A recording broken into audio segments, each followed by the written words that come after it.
The Gospel according to Matthew.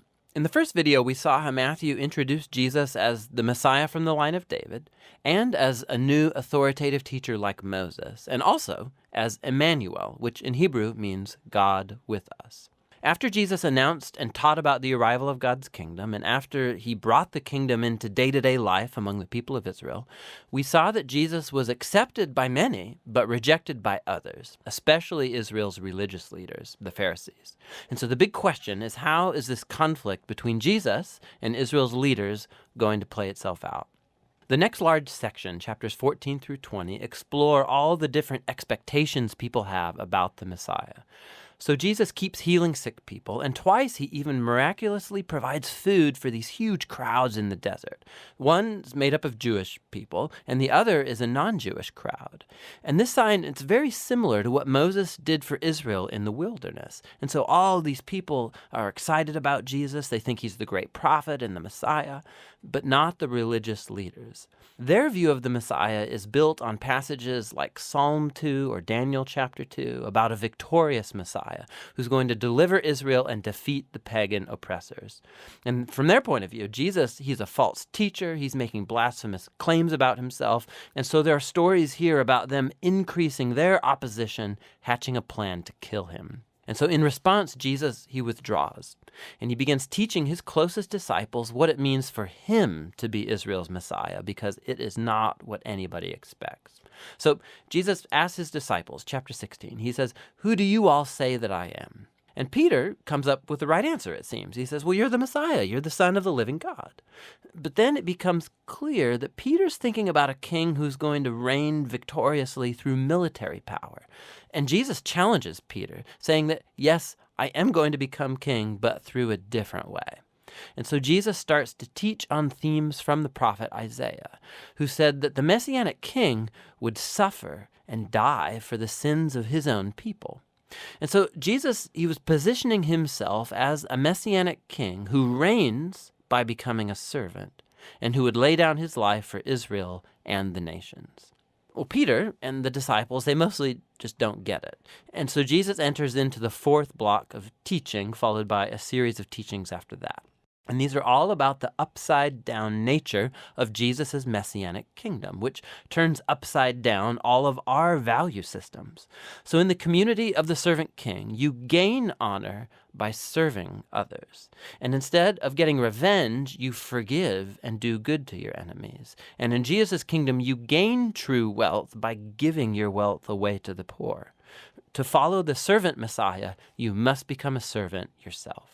In the next section, we watch the two kingdoms clash, Jesus' kingdom and that of Israel's leader. Jesus comes to Jerusalem for Passover riding in on a donkey, and the crowds are hailing him as the Messiah. And Jesus immediately marches into the courtyard of the temple, and he creates this huge disruption that brings the daily sacrifices to a halt.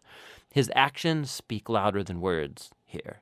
As Israel's king, Jesus was asserting his royal authority over the temple, the place where God and Israel met together. And in Jesus' view, the temple was compromised by the hypocrisy of Israel's leaders. And so here he's challenging their authority, and naturally, they're deeply offended. And so they try to trap Jesus and shame him in public debate, and they fail.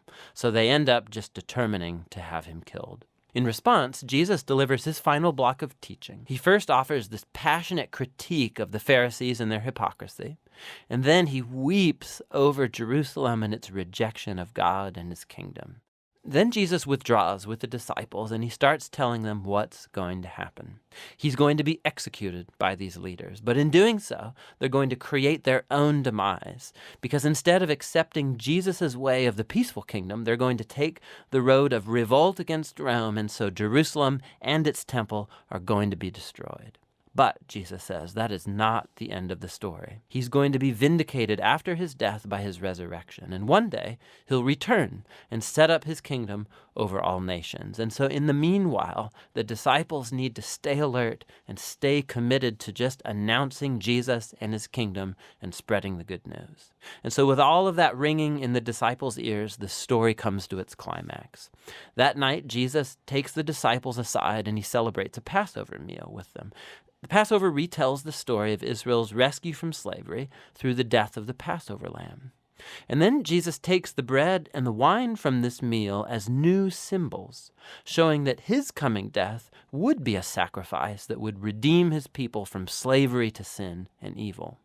After the meal, Jesus is arrested. He's put on trial before the Sanhedrin, a council of Jewish leaders, and they reject his claim to be the Messiah. They charge him with blasphemy against God. Then Jesus is brought before the Roman governor Pilate, and he thinks Jesus is innocent, but he gives in to the pressure from the Jewish leaders, and he sentences Jesus to death by crucifixion. So Jesus is led away by Roman soldiers and crucified. Now, you'll notice right here in this section that just like Matthew did in the opening chapters, he increases the number of references to the Old Testament. He's trying to show that Jesus' death was not a tragedy or a failure. Rather, it was the surprising fulfillment of all of the old prophetic promises. Jesus came as the servant Messiah, spoken of by Isaiah.